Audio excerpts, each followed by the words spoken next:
I'm Martin Russ, author of Optimize the Moment, a guide to lead decisively, plan strategically, and communicate effectively. Welcome to my podcast. Hello, Martin. Hi, Heather. So in your book, you say a well-defined mission is both a statement of intent and a blueprint for action. What do you mean by that? Well, a mission, and we're not talking about the mission statement that a lot of companies and organizations have that hangs on the wall. That's more of an overarching goal. It's a vision type of thing. What we're talking about here are much clearer, shorter term, identifiable missions that the team can achieve and achieve success by doing. So if you think about in the military context, missions are defined, for the unit to go and achieve, and they achieve one mission in order to achieve the next mission, in order to achieve the next mission. And those missions culminate in achieving, larger successes. That's what we're talking about. And those larger successes obviously are, significant to the overall goal of the organization. Absolutely they are. But in this context, defining the mission is so in a campaign, for example, those missions are very short-term in nature, but they are profound, and they are profound in their significance. So without achieving those missions, you don't win the campaign. And so they are absolutely critical to the overall success of the goal. And they are a call to action. And people want to be part of organizations that are driven by action and driven by that purpose, that clear, defined sense that they are moving forward. One of the things I'm butting up against on a fairly regular basis today, I guess, is the opposite of that. And that's organizations that are confounded by fear. And they are big organizations, small organizations, certainly governments. And governments have always been risk averse, but more so today. People do not want to stick their neck out at all. They don't want to make a decision. They are really driven, I think, by a lot of fear. So, this is probably a holdover effect from the pandemic. I get that. But we have to get past this. And we're seeing the symptoms of this and the effects and the impact in a variety of ways. We've seen, whether it's the Financial Times, Forbes, Fortune, pick your magazine or your newspaper. They talk about the reduction, in productivity, and in organizations' ability to accomplish things and get things done. It's measured in different ways, but that fear is really holding back a lot of different organizations. So that fear on many levels, I guess, in terms of there's a global marketplace, so macroeconomic issues that can be heavily impacted by events beyond your control as a leader. And then there is the pressure to deliver and fear of losing your own job. You have really good data on that. Yeah. And then there's fear within the organization of what does this mean for me and how it will affect my life. I mean, fear is a very profound but a very base and a very common emotion. Yeah. How would you advise overcoming that emotion and getting it back to the objective, kind of rational approach to taking a risk based on the outcome and the mission that you have, that you want to accomplish? So one of the things we talk about is taking action. So not taking a risk, but taking action. And one of the ways that an organization or a leader can take action is again, by what we talk about in the book, is by defining a mission. Something very specific that the team can achieve, can accomplish. We talk about what the characteristics of that mission might be. You define it. We do some intelligence gathering, right? Ask the right questions. What are the things that inform that mission? Who are the team that need to accomplish this mission? So there are some people who are on that team, and then there are other people who are supporters of the team, and they're just as important. And then the team, goes out and implements the mission, achieves the mission. And in that process, that might take a week, it might take a month, it might take 3 months, whatever it is. But that process, that taking action in and of itself, overcomes an awful lot of fear, and it alleviates an awful lot of concern, and it allows you to move on to the next mission. We talk a lot about, once you go down the rabbit hole of mitigating risk, you really get kind of caught up in the whole risk discussion and what is risk and how to, honestly, taking action, moving forward, again, in that military context, you achieve the mission, you move forward, you achieve the next mission, you move forward. You rely on your training, you rely on your team, you rely on their expertise, and you keep moving forward. Is this a mission within a mission? Because you talk about practical considerations in a mission, and that includes analysis, realistic expectations, clear communication, regular reevaluation, which what you have just said, and you've been in military theater, you can apply that to a military campaign, you can apply that to a change at a SME. So can you talk political a bit about campaigns, there are not-for-profit campaigns.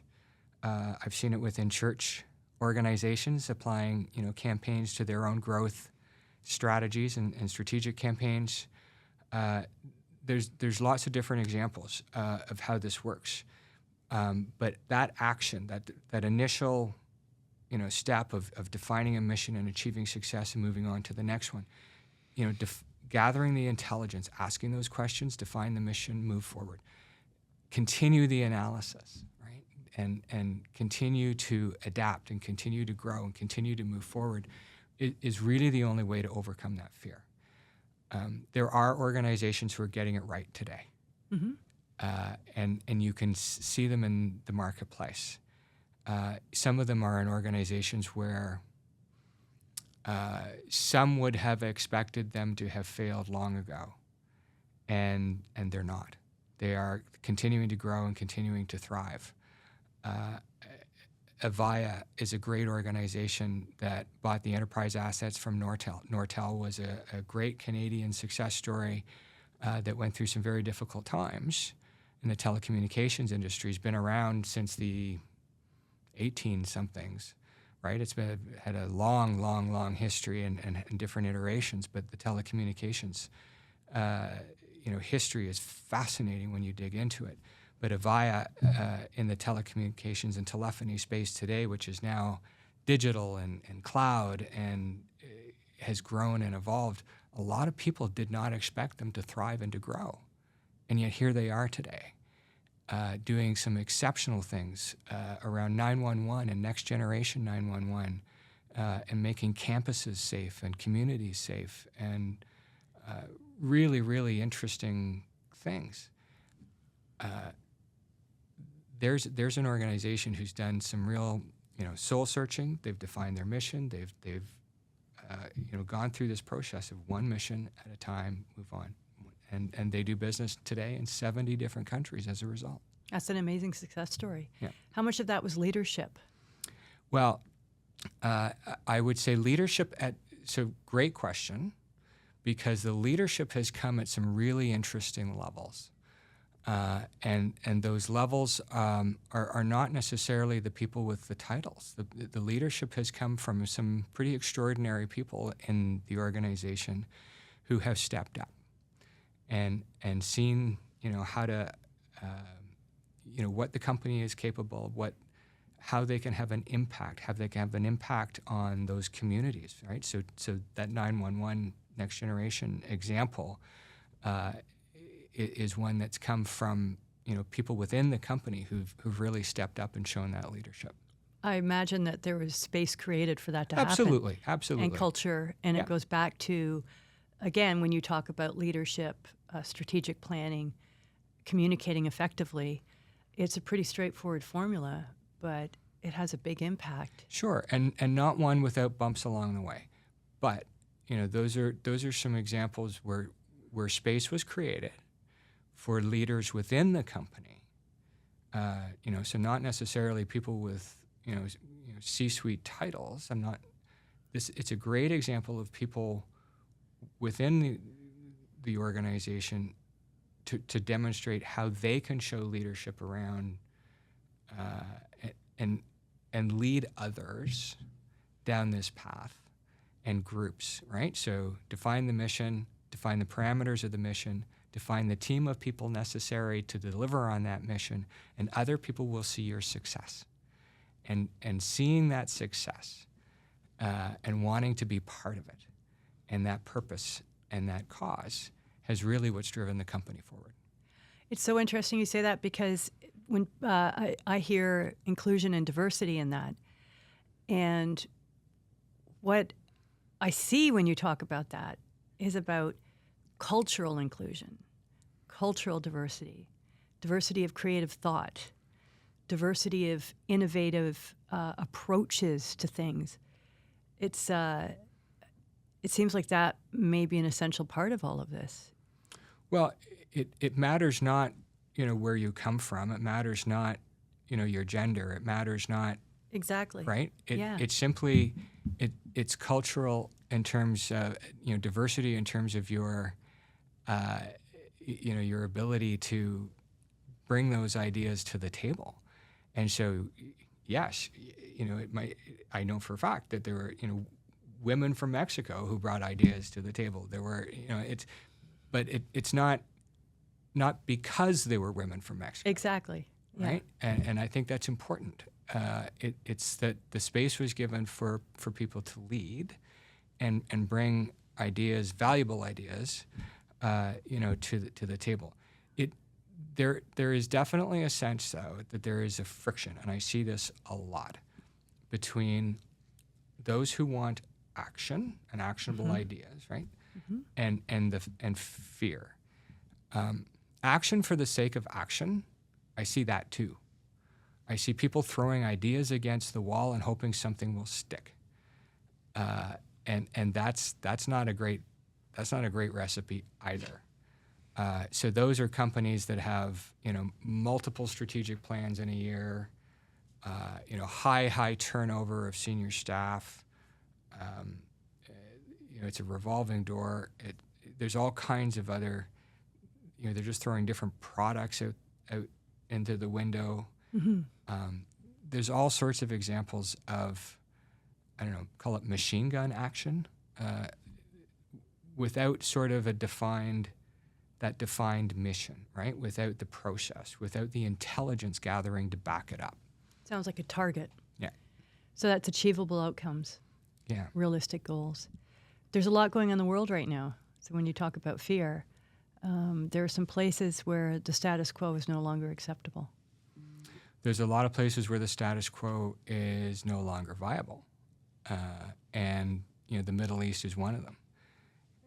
We're watching on our screens as tensions continue to increase, and it makes me profoundly sad to see this unfold. It's an area where I've spent a big chunk of my life, and I know people certainly on, I was going to say both sides of the equation, but there's multiple sides of this equation, and it does make me profoundly sad. But in some respects, it was inevitable, and there are still, I think, several paths yet to unfold. It's by no means done yet. It is very, very unsettling, and it's unsettling unsettling isn't the word, right? It is tragic and it is heartbreaking, and the loss of life is beyond what any of us can compare. But when these things happen, and our parents and our grandparents lived through wars, and certainly when you were touched by anything around the Second World War or some other of the big conflicts, they were devastating, absolutely devastating, and Multi-generational too. multi-generational. When you travel through Europe today, the effects of the Second World War, 70, 80 years on, are still very real. You can taste it, you can smell it in the air. They are profound, and they will change us all forever. It is up to us to sort of grasp that and wrap our heads around how we are all going to deal with that and how we're all going to move forward. We live in a democracy, and I think optimizing the moment, you can apply that directly to the founding, they were fathers, so let's just say founding fathers of our country and of our neighbors next door. We have we have one land neighbor, but we also have a neighbor to the north, and they're diametrically opposed right now. Can you speak a bit about your personal experiences, because you did Track 2 Diplomacy? Your book, on the cover, it shows where you used to work and where you no longer work. Can you talk a bit about that and the motivation and what you find? We're hearing the word civilian a lot. Well, there were a lot of questions in there. So I had the privilege and the honor to work and spend time with some amazing people in some war zones and post-conflict zones, doing Track 2 Diplomacy, and working essentially in the field of governance. I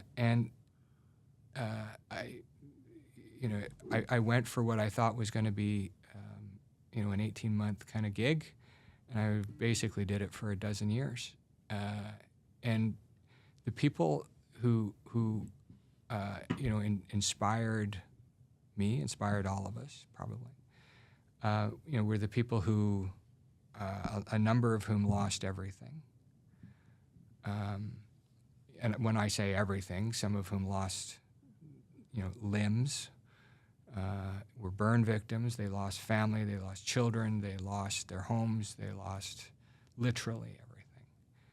And yet somehow still found the will to get out of bed in the morning and want to do something more, want to pursue a purpose, a cause, to make not just their lives better.